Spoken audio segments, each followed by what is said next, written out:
Well, let's get started. Hi, everybody. I thought that we should start with a topic that we talked about last week that John had brought up about variation form in Mozart. And I actually looked up very quickly, and John, you were right. I mean, there's not much. And I was just looking at the chamber music and piano concerto, but I found that the C major flute quartet, the second movement Andante, is a theme and variation. It's only 2 movements. But interestingly, and this connects to tonight, 3 of the Haydn quartets, 3 of the Mozart quartets that he dedicated to Haydn contain theme and variation movements. The D minor, 421, E flat major, 428, and the A major, 464. Wow. Yeah, which I, off the top of my head in the moment, I did not remember, which is a little bit embarrassing. He only has 1 piano sonata with theme and variation. That's the A major 331, and the penultimate piano concerto in C minor has theme and variation. So that's what I had found. It was a really excellent point, and certainly you were right. I mean, like, he did not obviously use it as prolifically as Beethoven, and who did use it as prolifically as Beethoven?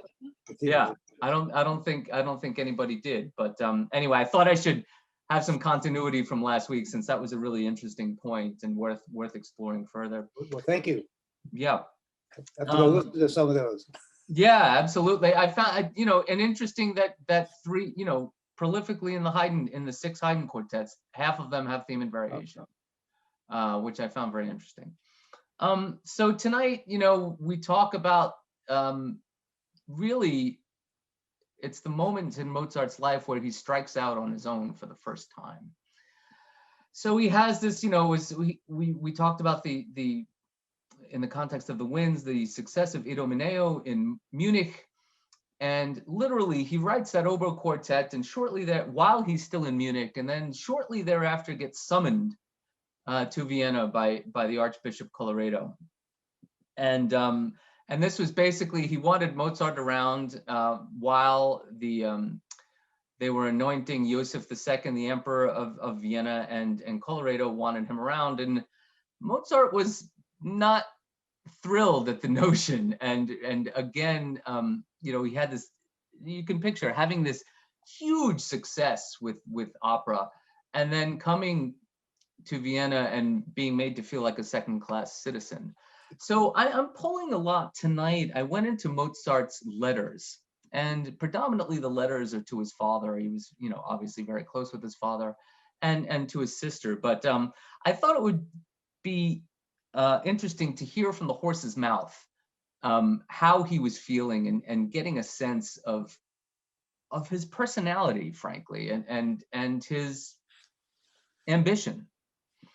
So I have a letter here, and this is shortly after he arrives in Vienna. He wrote it on March 24th, 1781, and this is to his father, and he says, "Believe me, I am right in saying that here he, Colloredo, serves only as a screen to me. What distinction, pray, does he confer on me? Herr von Kleinmar and Benecke have a table apart with the illustrious Count Arco. It would be a distinction were I at this table, but not where I am now with the valets, who, when not occupying the first seats at the table, light the lustres, open the doors and wait in the anteroom when I am within, and with cooks too." So he's complaining about where he has to sit at dinner time, that he's sitting with the lowly help at dinner, and he's not put at the table with Count Arco, and it really gets in his craw. And he goes on in this letter to say, and it speaks to his ambition, "My main goal right now is to meet the emperor in some agreeable fashion. I'm absolutely determined that he should get to know me. I would be so happy if I could whip through my opera for him and then play a fugue or 2, for that's what he likes." So, think back to when we were talking about Leopold taking the kids all over Europe, and Leopold very strategically, planning these events with the aristocracy throughout Europe for Mozart. And so Mozart knows where he's got to go and who he has to play for to make his bread, pretty much. So there comes this occasion where there's a benefit concert for the Society of Musicians, and Mozart is planning to play solo for this concert, and it's a benefit. So he wasn't going to get paid, but he could get some exposure out of this performance. And Colorado wouldn't let him play, and it's crazy. So so members of the aristocracy went to Colorado and said, "Hey, you've got to let him play. This is kind of ridiculous." So later in the same letter, and 4 days later, Mozart writes, "I now write to say that the Archbishop has given me permission to play in the concert for the widows. It seems Starza went to Galitzin's concert. Galitzin, who we've spoken about before as in the Viennese aristocracy and Haydn, and he and all the nobility continued to urge the prince till he gave his consent. I'm so glad." So even for this one instance, the Archbishop felt like, Mozart's my guy. I'm not going to have him go out and do things in Vienna for his own benefit. Hold on, I have a. Okay, so then there's this opportunity that comes up where he can play for the emperor at a palace, and he writes after the fact to his father. This happened on April 8th. Just a week or so after what I had just read. And this is a letter in April 11th back to his father. He says, "When we had our first grand concert here at home, the Archbishop sent us each 4 ducats. At the last, for which I composed a new rondo, a sonata for myself, and another rondo for Ceccarelli, I received nothing. What, however, made me perfectly desperate was that the very evening we had this music at home, we were invited to Countess Thun's, but of course could not go. And who should be there but the emperor? Yet that misanthrope will not allow it. I must call him thus, for he is so, and all the nobility say the same of him."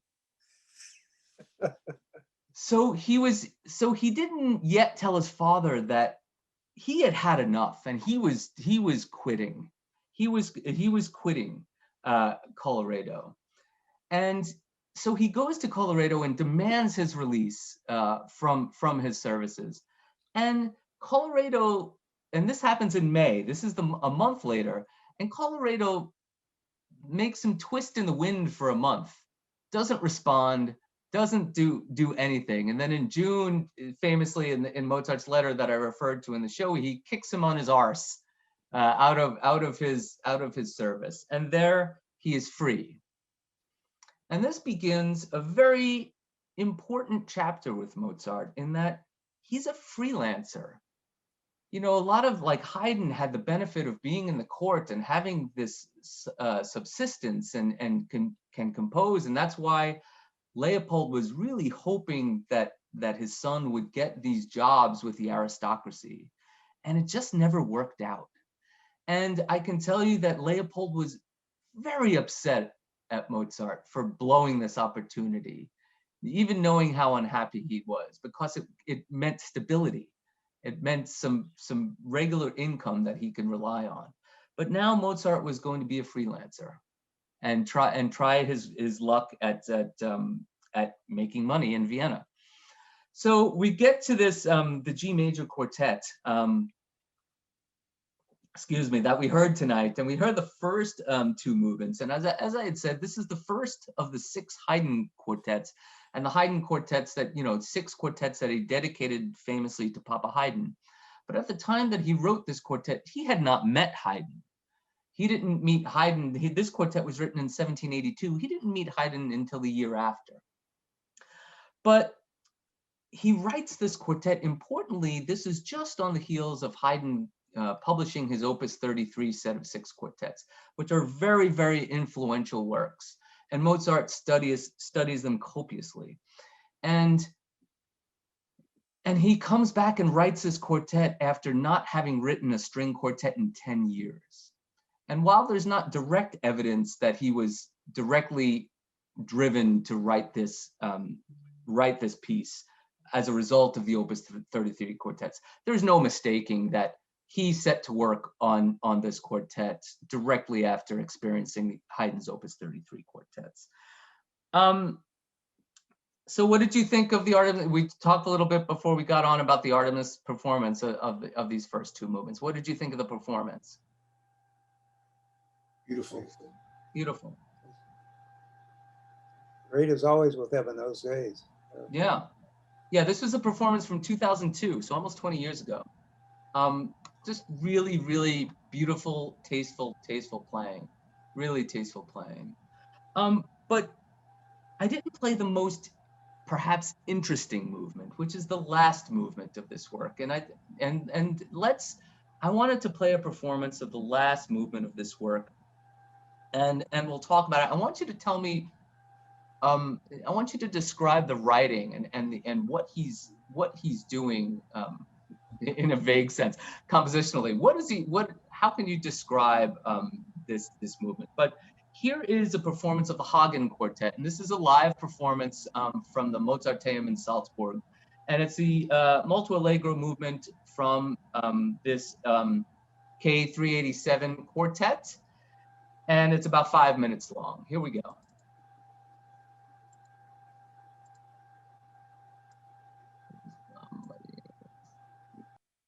There we go.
Ça bien?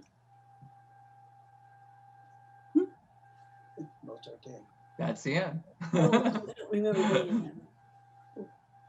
So compositionally, what kind of technique is he using here a lot? Fugal. What's an ersatz fugue? Bingo. Fugal. And it's not a fugue. No. It's not a proper fugue. But the imitation that he's using happens all throughout the movement. These little snippets of counterpoint. And this is really the beginning of his expert use of counterpoint, this piece.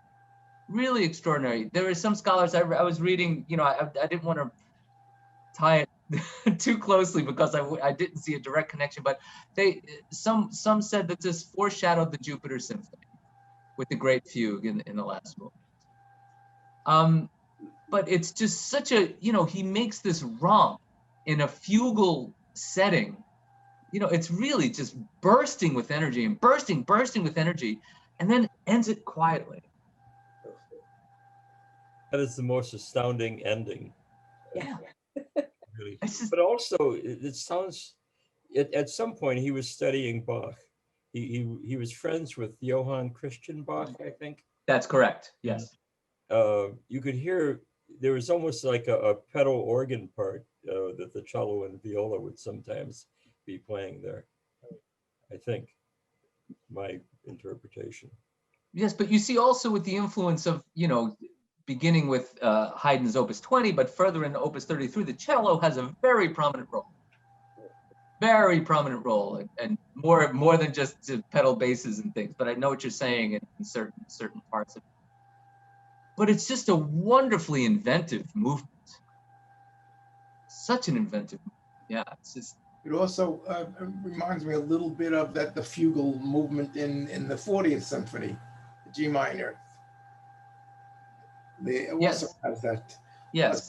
Somewhere between canon and fugue. Yeah. Those imitation voices coming in where they come in and.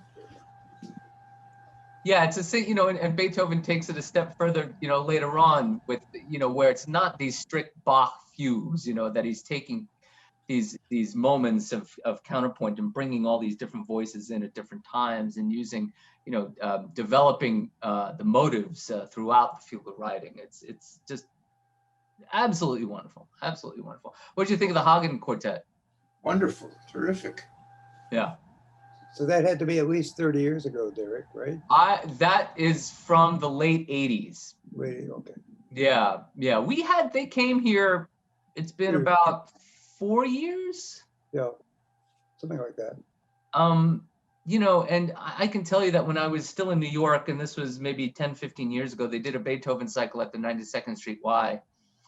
And it was truly one of the more memorable performances that I've been to in my life. It was just that good. When they came here, they played very well, but they had just arrived on a plane and drove up late at night and came and played on a Sunday afternoon, and I felt it was a little, they weren't as wonderful as they normally are. Yeah. But they're still it was still very, very good, but I felt that they were a little tired. Yeah. And that happens, they're human beings. So, but moving on, so Mozart breaks with Colloredo. He moves in with the Weber family from Mannheim. And of course, he had the relationship with Aloysia, but then becomes enamored with Constanza, whom he would eventually marry. But once he started sort of flirtations with Costanza, he had to get out of there to be proper and to treat her with respect. But I said, he started playing concerts and presenting himself in ballrooms of apartments, in restaurants, and he was building a reputation as quite a very good keyboard player. And that's when he does one of these things. And we talked about with Beethoven and these challenges that would happen with traveling pianists. And Mozart thought the whole idea of it was just awful, but he needed the money. And that's why he did it. So he goes and he has this battle with Muzio Clementi. But I interjected, I thought, I wanted to connect the point of the simple artistic expression that Mozart was sort of complaining about with Clementi. So I took this sonata of 545, which is obviously later than the works that the other two works that were here. He wrote that piece in 788. And it's just one of the just beautiful, slow, simple, beautiful, slow movements. Did anyone find anything a little strange about this particular performance? Not playing wise, but just in general? There was applause after it. Yes. Yes. Yes. So this movement is that's very often played as an encore. Yeah. It's a very favorite encore of Mitsuko Uchida, actually. And it's just, you can see why. It's just this beautiful, quiet, lovely, simple thing. But do we know the first movement of this piece of 545? I bet you do. Let's play a little bit of it, but I don't want to play the whole thing because you know it. Here we go. Is a recording of Uchida.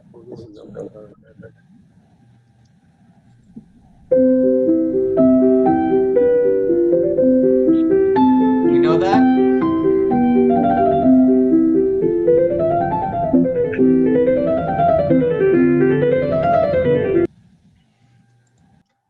We know that piece. Yes.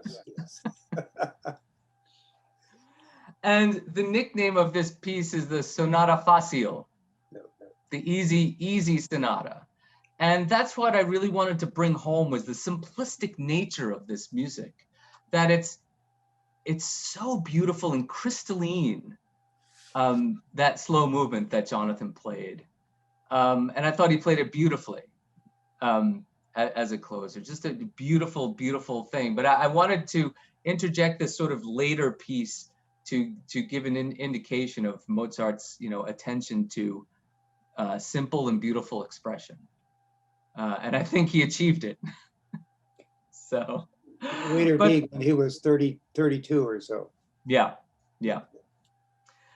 So he has this, he builds this acclaim as a pianist, and then he has this opera. And I have a letter that he wrote to his sister Nannerl in 1781 in September, and he says, "You are aware that I am writing an opera.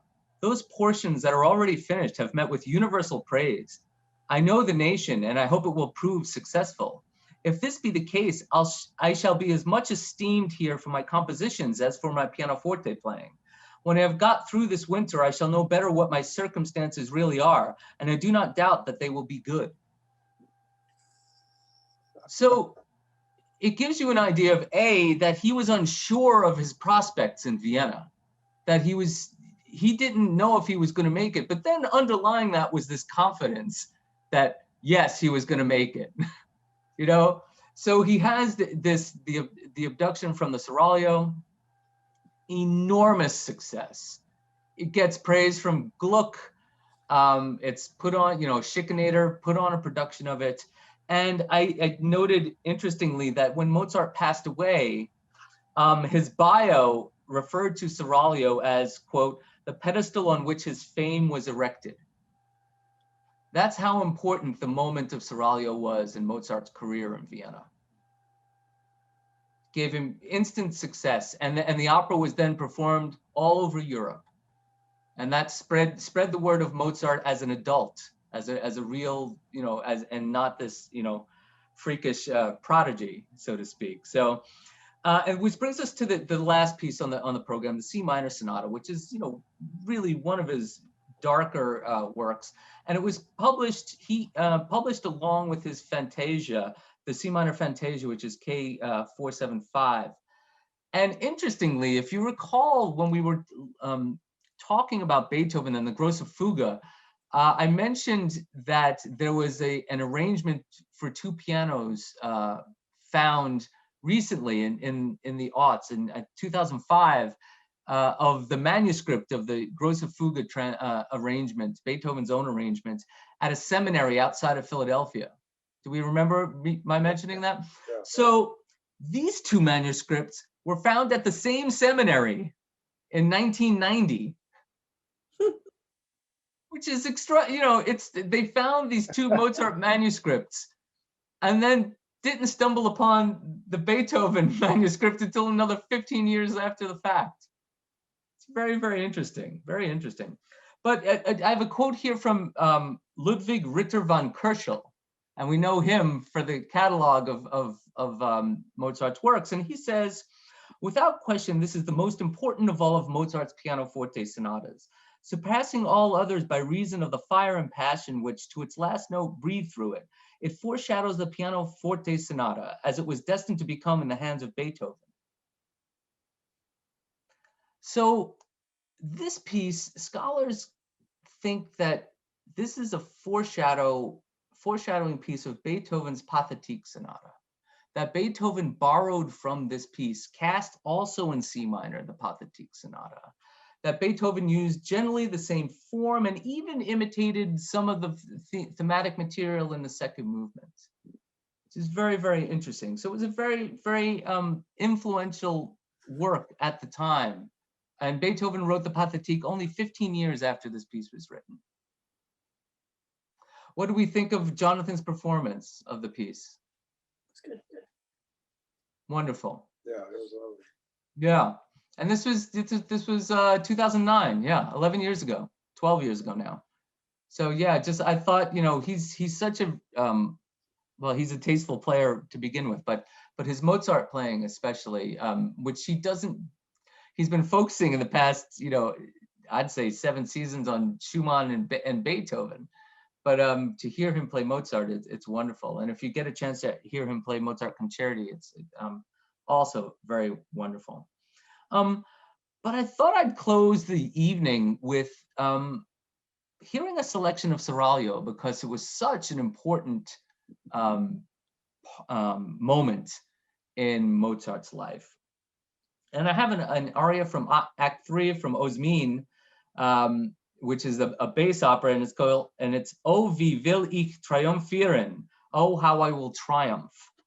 And just to give you an idea in the opera, this is Osmin, the bad-tempered house servant to Pasha Selim, has caught his enemies trying to rescue a noblewoman from captivity in the Pasha's harem. He taunts them gleefully, anticipating the pleasure of seeing them hanged. Okay, so I have a performance here from Covent Garden with George Solti, and it's an older video with the bass Kurt Moll. Wow. Oh my gosh. Yeah, and it's terrific. Anyway, it's terrific. So let's give a listen to it. It's just a few minutes long, but I bear with the video. The video quality is not great, but the singing is fantastic. So here we go.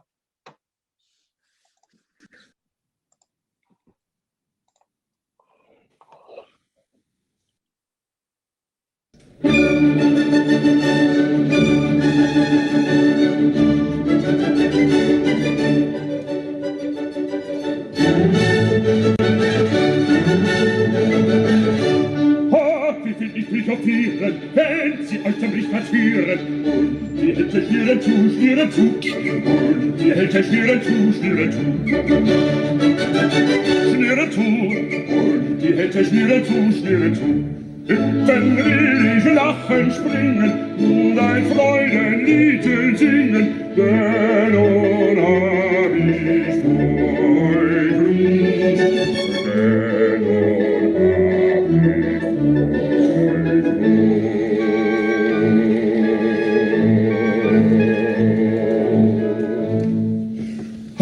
Wie will ich triumphieren, wenn sie euch so nicht verschieren, und die Hälfte schnieren zu, schnieren zu. Die Hälfte schnieren zu, schnieren zu. Kleine säuerlich und leise, ihr verdammten Haremsmäuse, unser Ohr entdeckt euch schon, und ihr uns könnt entrinnen, sind wir euch in unseren Schlingen, und erhaschet euren Lohn, und erhaschet euren Lohn.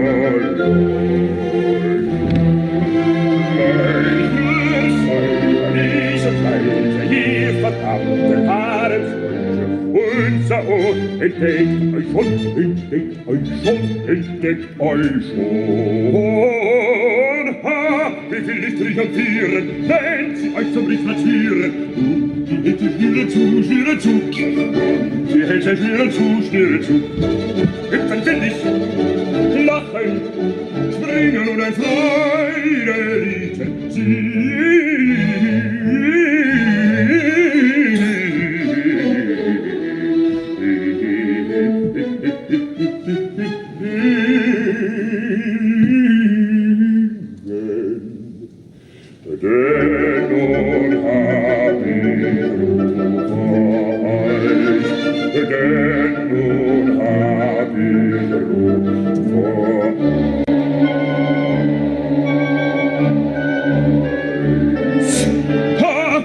triumphieren, wenn sie euch zum Licht verschieren.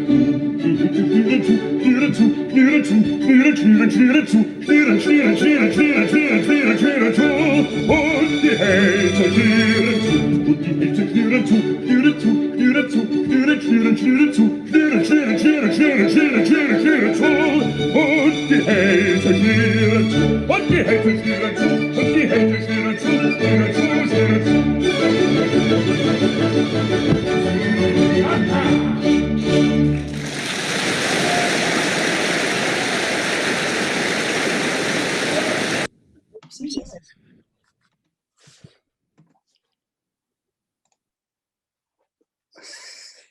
What an amazing performance. Yeah, it's just incredible, incredible performance. I had the great fortune of being a part of presenting him in recital in Philadelphia. He was quite old, but it was just that basso profundo was always there. It was wonderful, absolutely wonderful. No park and bark on that in that performance. No. Jumping on the prompters box was also very cool Exactly. at the end. Exactly. But this, this aria A is unusual because, a bass aria for those opera lovers is nothing like this. I mean, this is, we refer to coloratura writing in soprano, with the Bellini and things like this, but this is a coloratura bass aria. I mean, fiendishly difficult. It's one of the most difficult bass arias in the whole repertoire. And he has one of the lowest notes ever written in opera in this aria. When he sustains it, it's a low D. It's a low D. And, and it's just one of these moments for any bass singer, that's there's the other big aria is the Boito, the Mephistopheles. I mean, it's a very, it's so, this is, like the Barber of Seville for baritone, it's crazy. It's crazy. But Kurt Moll, I mean, he's one of the true great singers in history. I mean, he's a wonderful singer. But again, we spoke about the wind repertoire and the oboe quartet and him writing for Friedrich Ramm. up high because of the oboist who can play, who Ram could play up high, and he was known for this. The same thing with this aria. He wrote for a particular singer. He wrote for a singer who had a very, very profound low voice, and his name, I wrote it down, Ludwig Fischer was the bass. So he's like, he had this very talented musician, and he was inspired to write this aria for the technique and the qualities of that particular singer at the time. It's marvelous, really marvelous. Do we have any questions about Mozart arriving in Vienna? Well, great, everybody. We're going to look at piano works next week, including a piano concerto with the Camerata Ireland and Barry Douglas. David, you have a Just wanted to mention that this was the first of the Mozart Haydn quartets, but when he did dedicate it to Haydn, isn't that what occasioned Haydn writing to Leopold, saying to him that your son is the greatest composer who ever lived, on the basis of these quartets? Yes, that's exactly right. And we'll get to that. We'll get to that. The dedication, to Haydn in the set of the quartets is so profound and long and lovely that Mozart wrote to Haydn. And they were friends. They became friends. They played chamber music together. Mozart on viola and Haydn on violin. And there was true mutual respect for the much older composer and the young man Mozart. So, any other thoughts? Great. Well, Thank you thanks so much. everybody. Thank you very much. All right, so we'll see you next week, same time, same station. All right, have a good night, everybody. Dude. Take care. Good night.